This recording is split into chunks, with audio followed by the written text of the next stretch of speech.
J'aimerais que vous écoutiez cette vidéo très intéressante, très enrichissante que j'ai décidé de partager avec vous. Je précise bien, je ne suis pas le détenteur des droits d'auteur de cette vidéo. Regardez-la, si elle vous a intéressé, abonnez-vous, partagez, on commence. Tant pis si par moment le langage est un peu cassant. Mais c'est le langage de la vérité et la vérité est révolutionnaire. Nous pensons aussi que notre rôle est de tout faire pour établir les meilleures relations entre les peuples. Car j'insiste, les gouvernements ont leur logique, les gouvernements ont leur politique. Et ce n'est pas avec le gouvernement que nous voulons travailler. Nous ne le faisons que lorsque nous sommes obligés de passer par le gouvernement. Nous voulons directement mettre notre peuple au contact des autres peuples. Il n'appartient pas à l'ordre Volta d'apporter sa caution à un quelconque gouvernement. Et nous sommes certains que ceux qui aiment leur peuple aiment les autres peuples. Et ceci est extrêmement important et capital pour nous. Ceci est d'autant plus capital qu'il explique que nous ne voulions pas exporter notre révolution. Il explique que nous ne voulions pas nuire à qui que ce soit.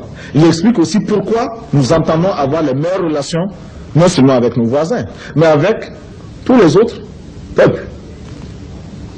Et nous disons que réellement, ceux qui s'opposent à notre peuple s'opposent à leur propre peuple. Il n'y a qu'à bien regarder et l'on s'apercevra que l'impérialisme tentaculaire qui tente de continuer son action ventouse sur la Haute-Volta, cet impérialisme-là fait déjà du tort dans la zone géographique où il évolue. Ceux qui n'aiment pas le peuple voltaïque, ceux qui s'opposent au peuple voltaïque, de quelque façon que ce soit, sont ceux-là qui font du tort à leur propre peuple et veulent le maintenir sous leur domination. Domination évoluée ou domination primaire, mais domination quand même. Les peuples du monde entier ont le même combat à livrer pour la justice sociale, pour la liberté, pour la démocratie.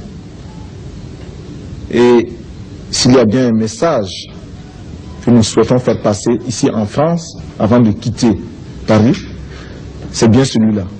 Le peuple français peut trouver en nous, peuple voltaïque, un peuple ami, un peuple qui combat les mêmes ennemis que lui.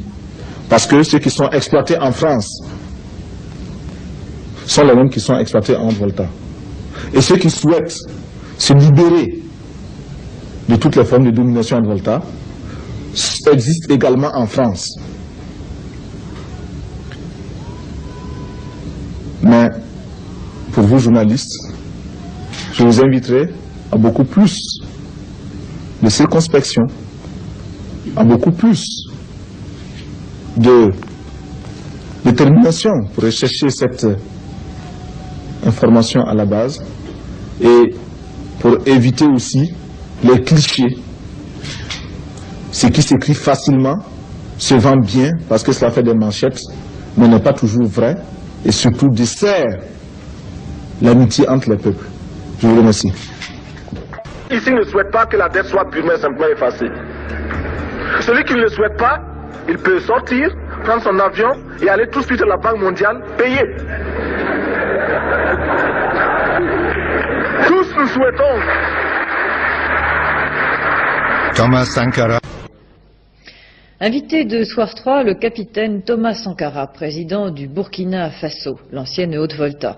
Il est à Paris pour participer à la conférence internationale sur la forêt et le bois, un vrai problème dans son pays, victime de l'extension du désert. Il répond à Richard Tripot. Oui, Monsieur le Président, bonsoir. Vous êtes donc à Paris pour participer à cette conférence. Nous allons y revenir. Mais tout d'abord, je voudrais vous poser la question de savoir quelle est votre réaction face à ce terrorisme en France, mais d'une façon générale en Europe. Eh bien, en tant qu'homme, je ne peux que m'émouvoir devant ces attentats qui créent tant et tant de désolation chez des êtres humains. En tant qu'Africain, je ne peux que m'étonner que la France et l'Europe, si imprégnées et si prétendantes de civilisation, posent et commettent et connaissent des actes qui sont réputés être ceux des sauvages d'Afrique. Oui, en tant que révolutionnaire, oui. Je regrette que des hommes n'aient à s'exprimer ou n'aient été condamnés de s'exprimer que de cette façon. Monsieur le Président, on connaît votre amitié pour le colonel Kadhafi.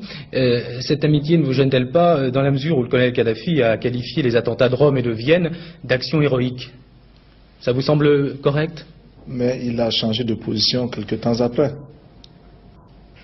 Bien, merci. Nous allons parler d'autre chose. Vous avez rencontré le président Mitterrand hier, je crois. Alors, ces relations avec la France s'améliorent, les relations du Burkina Faso et de la France? Écoutez, je regrette que les relations entre le Burkina Faso et la France soient perçues de façon contentieuse. Nous avons des relations qui sont parfois difficiles, chacun estimant de son côté qu'il est insatisfait. Il convenait de discuter avec les autorités françaises, d'en rechercher les causes et de proposer des solutions. Je pense que ce contact a été positif. Mais vous n'avez pas l'impression que quelquefois vous êtes mal entendu à Paris dans la mesure où vous souhaitez de l'aide, bien sûr, mais quelquefois aussi d'une façon un peu difficile, car vous n'hésitez pas à qualifier la France d'impérialiste parfois. Mais c'est à ce prix aussi que l'on se construit. Nous ne pouvons pas attendre de l'aide de façon inconditionnelle, d'où que cela puisse venir. Et le minimum d'indépendance de pensée, indépendance d'action, indépendance politique, se réalise par le devoir de dire aussi ce que nous pensons de l'aide d'où qu'elle vienne. Et vous pensez que ces relations vont s'améliorer encore dans les mois à venir? Je crois que... Vous avez reçu des assurances? Je crois que nous pouvons nous comprendre davantage et il reste encore bien des points d'insatisfaction sur lesquels il faudra que de part et d'autre, burkinabés et français, nous travaillions. Alors, Monsieur le Président, nous allons venir sur le problème de la forêt pour lequel vous êtes à Paris essentiellement. Vous avez hier déclaré que vous souhaiteriez que 1% des recherches spatiales soient consacrées à la lutte contre la dégradation des forêts. Alors, d'où vient ce chiffre 1%? Ça vous paraît suffisant? Comment vous avez évalué ça? Par-delà le chiffre lui-même, ce que nous visons, c'est imposer la prise de conscience devant un problème, un fléau aussi grave que la désertification.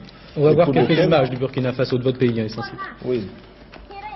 Pour ce fléau, nous estimons que la responsabilité n'incombe pas seulement à ces hommes et à ces femmes qui vivent au Burkina Faso, mais également à tous ceux qui, loin de chez nous, provoquent de façon directe ou indirecte des perturbations climatiques, écologiques. Qui peut démontrer aujourd'hui que les engins que l'on envoie dans l'espace ne dérangent pas, ne perturbent pas cet équilibre-là?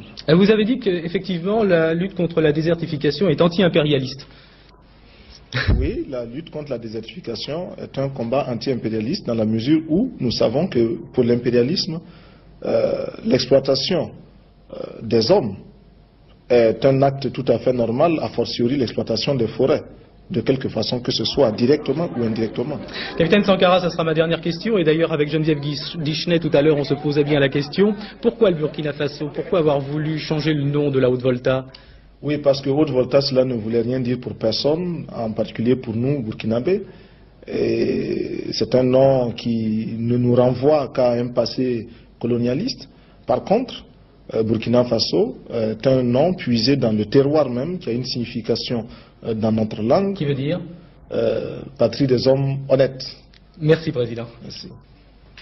Pour le grand combat patriotique, pour l'avenir radieux de notre pays, la patrie ou la mort, nous vaincrons.